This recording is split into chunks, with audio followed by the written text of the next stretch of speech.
Greetings, every people. This is your cult personality here, ToonKritic's name, and Tunes in the name of my game. Welcome back to Roundtable is Magic. We are back after that surprisingly short hiatus.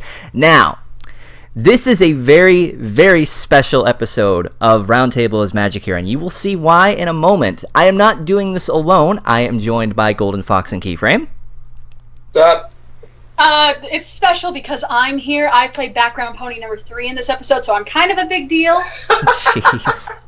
Lightning Bliss. Hi! Voice of Reason. Reading. And our very, very special guest we have here today, she is a voice actress. You may know her from shows like Stormhawks, Hamtaro, X-Men Evolution, and Barbie. She is the voice of Daring Do. Yes, we actually got this. Chiara Zanni. Hi, everyone. Yeah, so welcome aboard. Firstly, it is an absolute honor that we have the first voice acting slot go to you. Cool. Then I'll take the honor because that is a pretty cool honor. All right, so the episode that we have today is Stranger Than FanFiction. It is a Daring Do episode. How fitting that we get Chiara here to do so. But first, we're going to dive into just a few questions, just so we can do a little bit of a mini interview thing. So, Bliss, would you like to take this away? Sure. Alrighty. So, I guess my first question for Lady Zanni is, when you first learned about your character, Daring Do, what were your first impressions about her? Well, I have to be honest, I had to do a little bit of research because I've heard the name and I was like, who's Daring Do?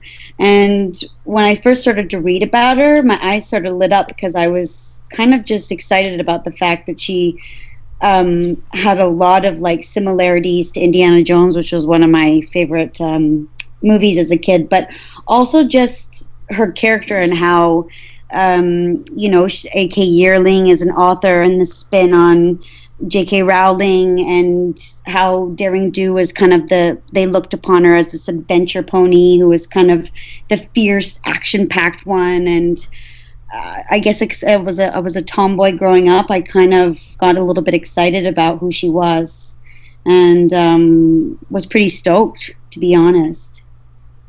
That's so cool. I had no idea the A.K. Yearling thing was a parody to an actual writer. That was pretty obvious. I didn't notice that. I just think that it's interesting that you said you grew up as being tomboyish. Oh my gosh, I was a tomboy. I was the girl that was like outside, with forts and playing with all boys. This sounds like... Sorry, go ahead. Yeah, and then just seeing how Daring Do is in her episodes, I'm like, wow, she's so badass.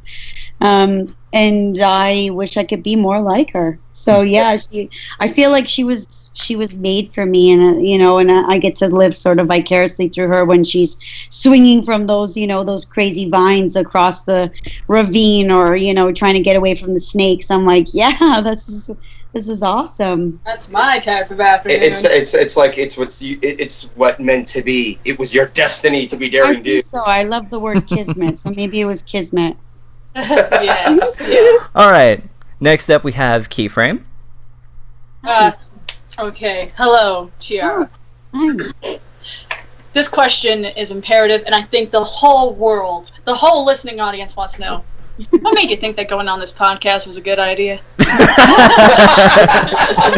Great question.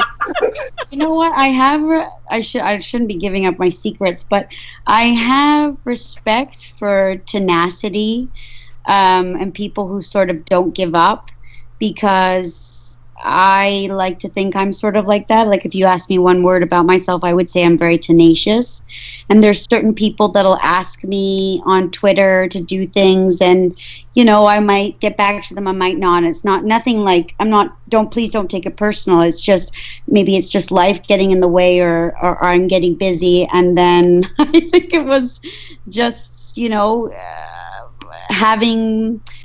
being continually asked to do this, and I just felt, you know what, like, obviously this is coming from heart and with great intention, and people who really love what they do, and I have much respect for that. So I said, let's do this. Awesome. Right. You're up, Golden. So yes, my question is, what would you recommend for aspiring actors? Or That's a actresses. great question. Well, I'm aging myself here, but I've been doing this since I was 7, so I've been doing it a Wow. long time, and I really lucked out. You know, one of my very first auditions was for a cartoon, and the director just sort of was like, she's got a great voice and she's got a knack. So I feel, again, somebody up above was looking out for me, and it was fate that I just sort of fell into this. But I will say this, because now I've been doing it for God, so many years. Tenacity, hard work, persistence, never giving up, and not being afraid to sort of fail, because I can tell you so many times I've walked into auditions and left going, am I allowed to swear? Sorry, I should ask that. I think it's fine. Don't worry. Okay, because I'm an Italian, so I swear a lot. I apologize. So I'll try and I'm a girl after my own heart. be good. I would leave auditions and be like, you know, I could have done this, or I should have done this, or I sounded awful, and that's just the life of an actor. Is like you fall and you get back up and you try, and it sounds cheesy, you try it again. And was I great at, let's say, a little boy's voice or an accent the very first time I did it? No, but I practiced and I listened. Listening is key, especially for voice work. Your ear is your magic wand, because if you can listen and really see what, let's say, a little boy's doing or a crazy old lady's doing, and really try and repeat it over and over again, you're bound to get it right. And the beauty of it is what I do is always going to be me, my signature. And what somebody else wants to do, say they're a voice actor and they try and practice what they do, I won't be able to do. We're all going to bring our different colors to it. But you just sort of have to be confident in it and not be afraid to fail and just keep at it. All right. Very wise words. And have fun. I want to say one more thing. Have fun. Because if you're not having fun, you shouldn't be doing it.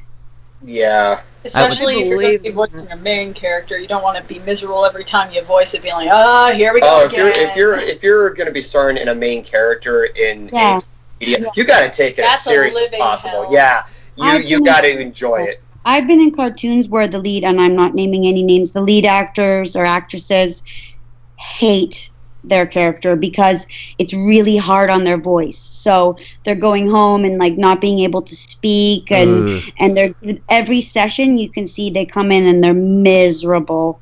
And I just keep thinking, you know, like, you got to stop. Yeah, it's not worth it to be doing a job you hate. And not hate's a strong word, but just being miserable at it because it's, you know, taking a toll on your voice, or maybe it's not your favorite character. So have fun. That's sort of my key, and that goes with everything in life.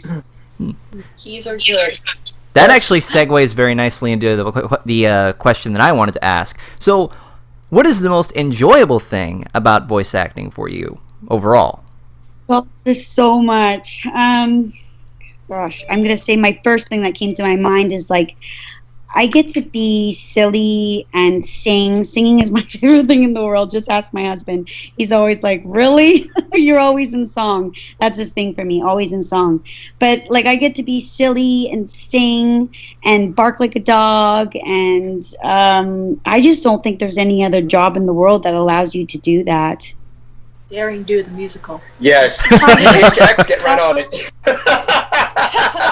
I gotta call my people and see if that could happen. But I'm always in song, and I'm always doing silly voices, and then I get paid for it is just even better. And the community itself is amazing. So you work with brilliant people, and 9 times out of 10, I'll come home and have a story for my husband and be like, oh my God, I was like doubled over laughing because so-and-so did this and so-and-so said that. And it's so much fun. It's so much fun. All right. So, Voice, I believe you have the last question? Yes. Now, the first role I specifically remember you voicing was Piper from Stormhawk. Yeah. Now, it has a lot of voiceover actors and that we actually see regularly on My Little Pony, like Matt Hill, Sam Vincent, and Nicole Oliver. Yeah. My question is, how tight-knit is your voice acting family, as it were, when you see each other working on the same shows? It's kind of like I know this sounds cheesy, but like seeing your family members who you haven't seen in a long, your aunt or your uncle or your cousin, because when you work on a series like, let's say, Stormhawks, I can't remember how many episodes we did, but it was a lot. You see these people once a week, and you're there in a session for at least 4 hours. So, you're like, you're shooting the shit, and you're telling stories, and you're catching them up on what you did on your last vacation. So you become a close family. And am I best friends with everybody? No. Am I good friends? Yes. Like, I will shout out and say Marika is my bestest friend, and I think of her as a sister now, and it's because we work together on a series, and you form friendships and bonds. And the boys like Sam Vincent and Matt Hill became brothers who picked on me and, would throw like paper clips and paper airplanes at me during takes, or make fun of me about, I don't know, a boy that I was dating back in the day. Like, they became brothers. And the girls the same. You become friends. And I feel very blessed to work with people that, not only are super talented, but also good people. That's really, really cool. Oh, I think we have an echo on Voice's end. Oops. We do? Oh, hang on. Oh, no. Just double checking my headphones. Okay. Yeah, I mean, like, cause like I'm an online voice actor, and it's like that because there's so many collaborative projects where the same voice actors are there, so you get to know them. Because like my friends Scribblers and Lost, and I work with them a lot, and it's just like, look at you plugging yourself and everybody. well, look, if there's something that could be related, I'm not being vague. No, but I get her point. I totally get her point. I remember moving to LA and like my first day on a cartoon there, and I was terrified. I felt like it was the first day of like high school of grade 8, and I was like, fuck, these people aren't gonna like me, or I'm not gonna do a good job, and I'm gonna get fired. Because in Vancouver, I've known these people, well, not everybody, but I've been doing it since I was 8, and I knew these people well. And then going to LA, I was like, I don't know anybody, I'm not gonna fit in. And you make friendships, and after 2 seasons of one of the shows I did, the lead became one of my best friends there. And it's just like any job. How's that? You start to meet your coworkers, and you start to get to know them and see you have things in common, and you build bonds that will hopefully be a lifetime. Yeah, that's always important. All right, so the interview part's out of the way. I think that went pretty well. So now we come to the core of what Roundtable is Magic is about, discussions. So today, not today's, wow, that was like, we usually do these on Sundays, so we would say yesterday's, but... So a fortnight ago. Yeah, let's go with that. So a fortnight ago, we had Stranger Than FanFiction, the episode where Rainbow Dash goes to a Daring Do convention and ends up meeting one of Daring Do's biggest fans, kinda, sorta, not really. Quibblepants, played by Patton Oswalt. So let's see, who are we gonna have start this off? I think, let's start with Bliss. So we're just going to combine this together, what we liked or what we didn't like, just in one go. And we can only pick one thing. That's the challenge here. Did you think that was Bliss who was saying me? I didn't say that. No, I'm asking Zach if that's what he thought he heard. You two sound alike sometimes, alright? Yay. Now go. Stop mimicking me! You stop mimicking.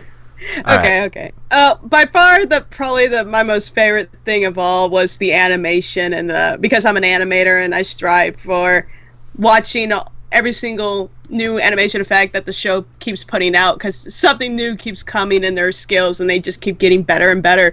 And in this case, it was the facial expressions. The facial expressions were in full blast in Absolutely. This episode. Oh my goodness.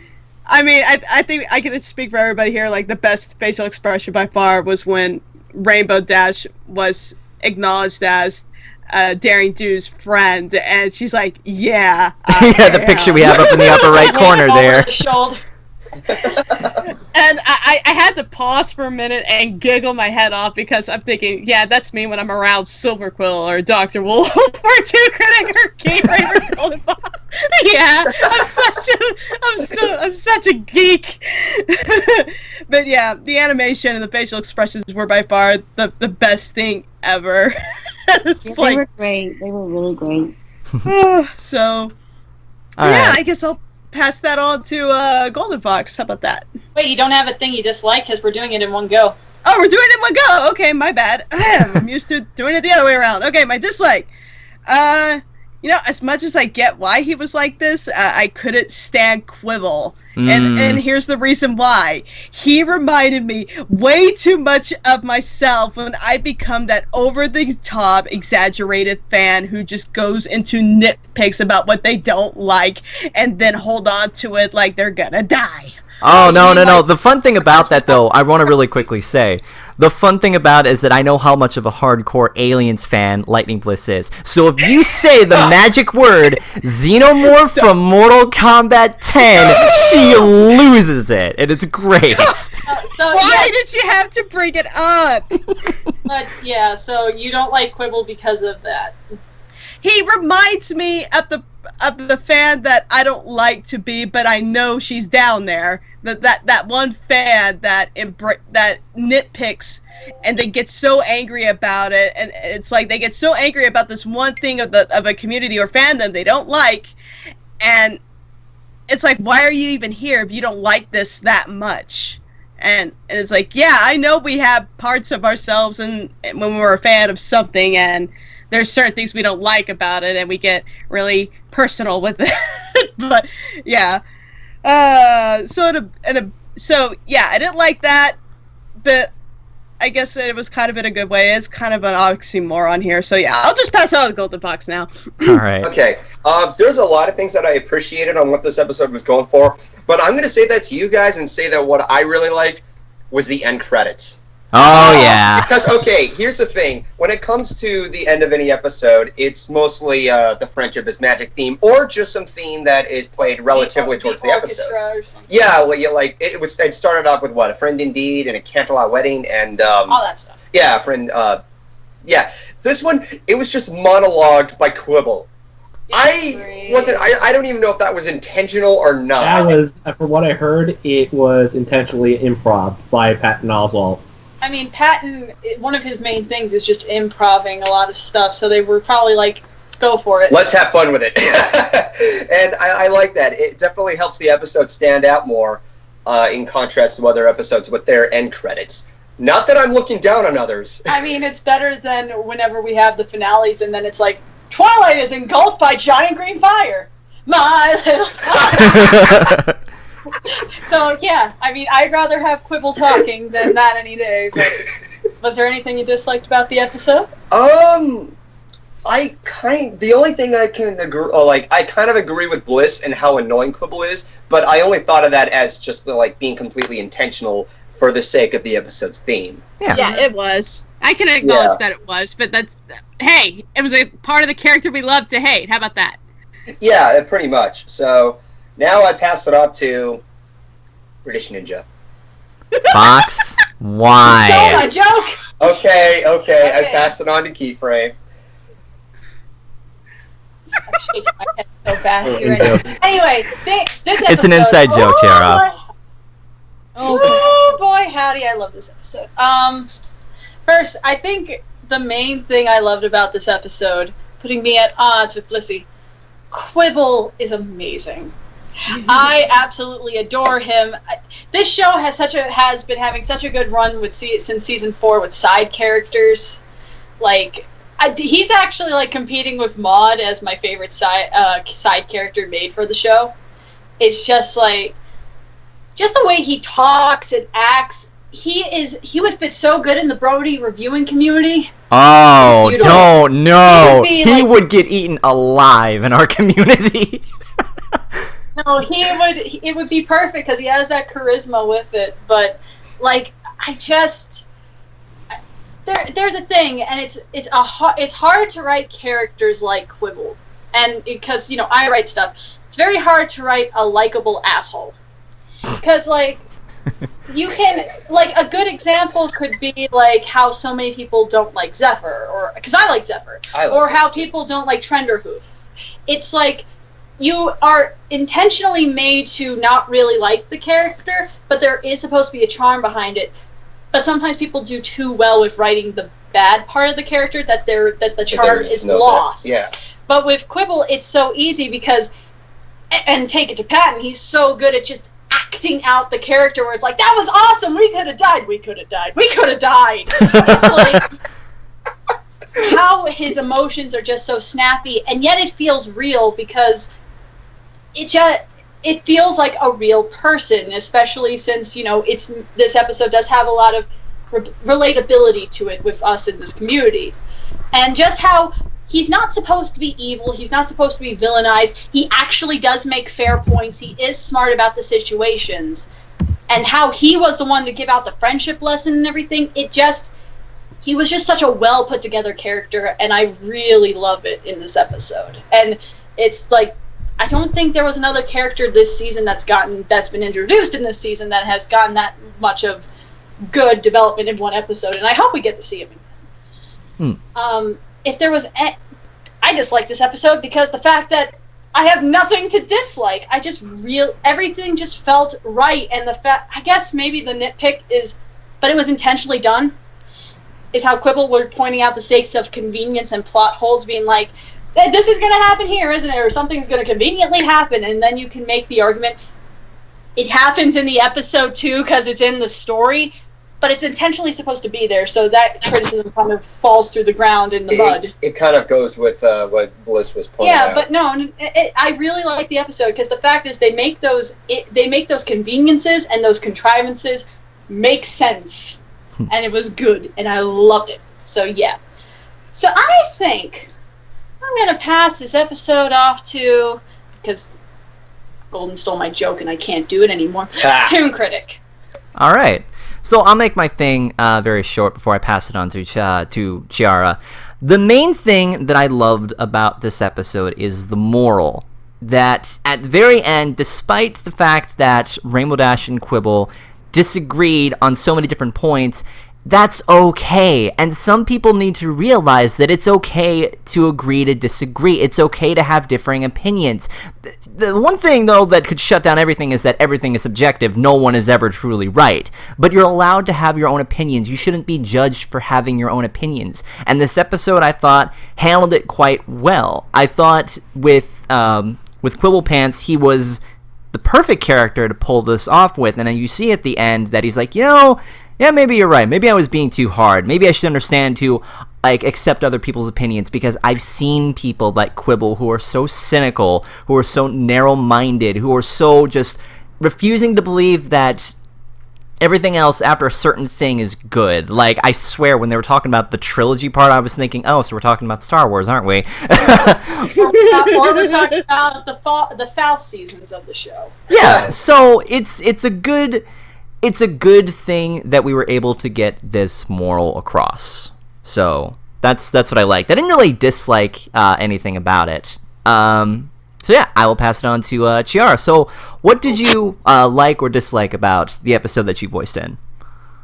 Well, thank you. I'm just going to quickly echo what you just said. Bang on. I love that. I love that we can all have our likes and dislikes. And that's what makes everybody so awesome, is that we all have different likes and dislikes, and we should just accept that. So what you said was one of the things I love, but can I just be a geek and just say I loved how it was convention themed, only just because I went to my first ever convention. How was that for you, by the way? I was so scared. I don't know why I was so scared. I think it was because I didn't know what to expect. And so watching this episode, it brought back so many awesome memories that I had, and I laughed out loud in certain parts because it was things that I saw for the very first time, and you can't really explain a convention until you go to one.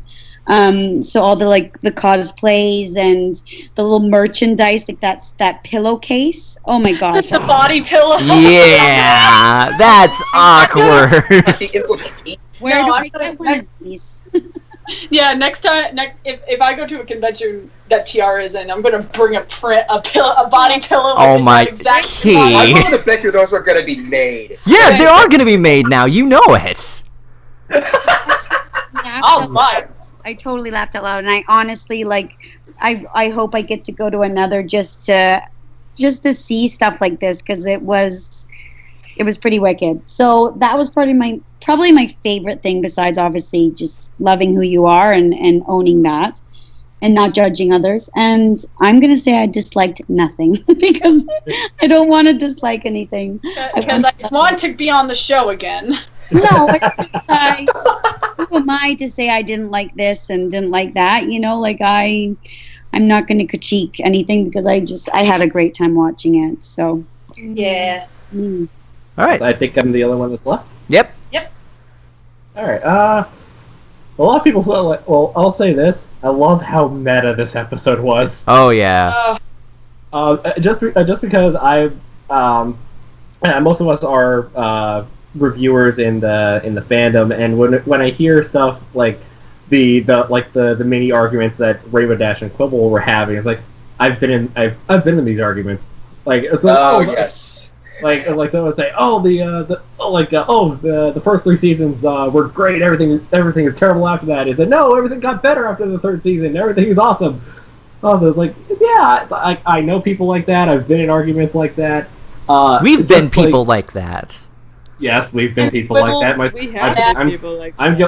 I'm guilty of that as well. But just the overall feel of like being at the convention, like when I saw the immediate jump cut from Rainbow Dash, like coming down class, probably not gonna be a thing, and all of a sudden, giant smile on my face, like I'm here.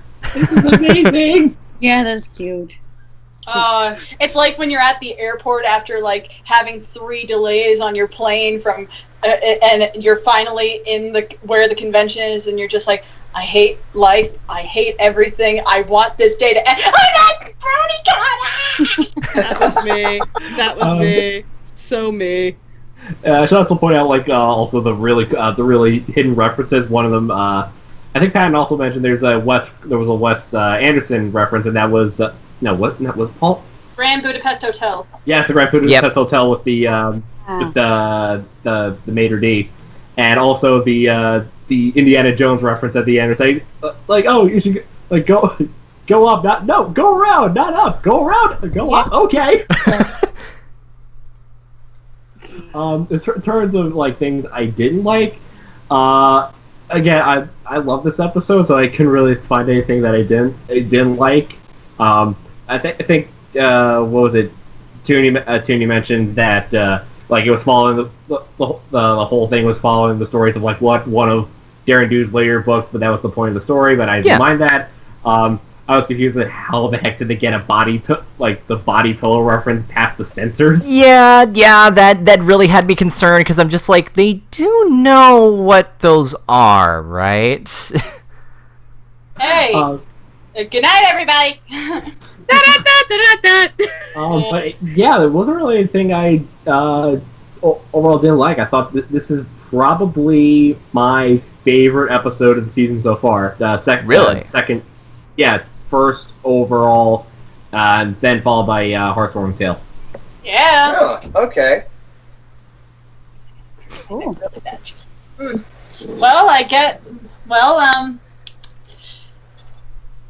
Well, where do we go from here? This is the quickest we've gone through this thing. Yeah. No, that's not a bad thing.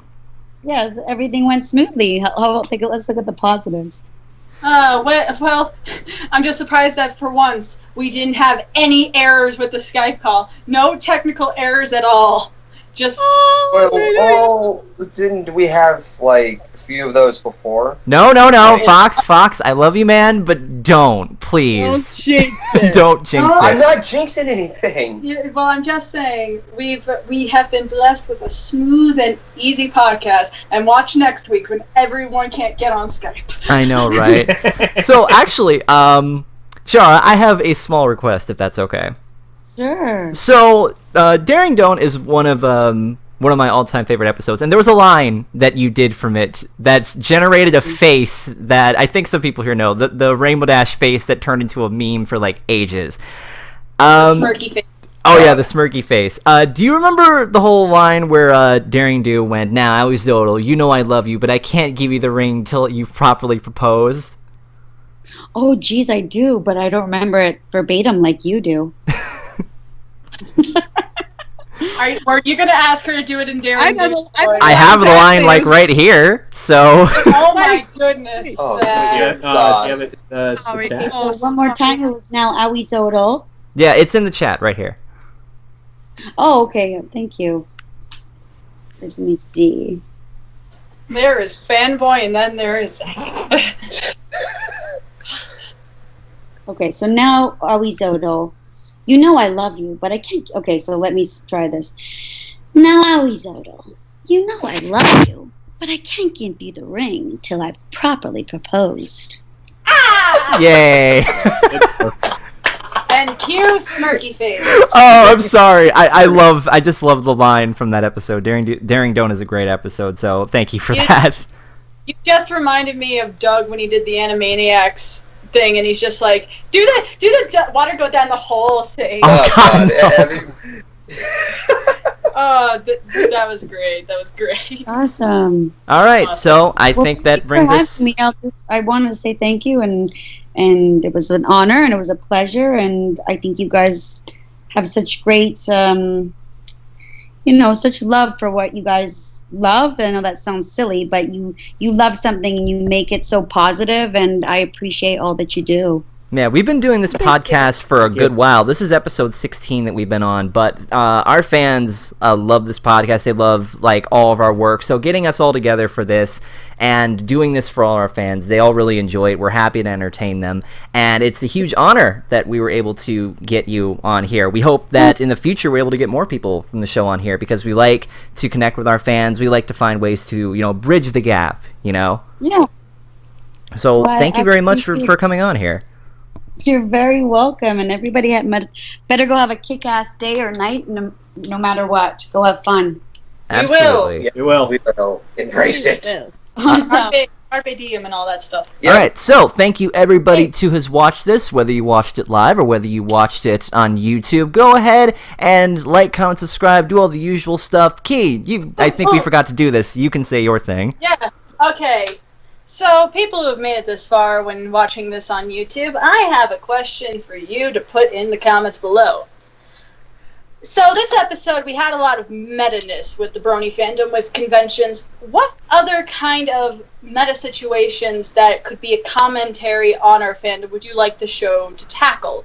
Maybe there's competing fandoms, or something else, or the fan art or something. This is any kind of concept or this kind of stuff. What would you like them to tackle in this show? What meta topic would you like to discuss, basically? Yes, and put hashtag Zach as a fanboy if you made it this far. Thank you, everyone. Good night. Thanks, Key. Thanks. You are quite welcome.